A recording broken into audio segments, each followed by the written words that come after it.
Alright guys, so a few people have been struggling with this lid, how to put it on here, this Ottoman, especially if you put a little, if you have a pillow or something in there, it bulges it out a little bit.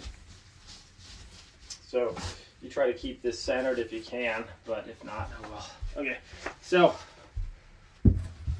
people have been trying to put it on there and then just not fitting very well, so they're struggling with trying to figure out how to do it because the sides poke out here.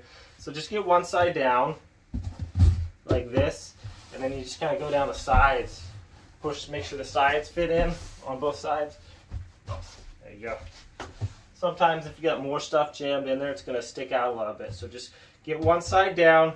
If you've got some pillows or something, push it out, and then just kind of push in as you run your fingers down the sides, both sides at the same time. And this last part, you can just kind of tuck it in like that. So I hope that helps if you guys are struggling with putting a lid on. Thanks for watching. Have a good day.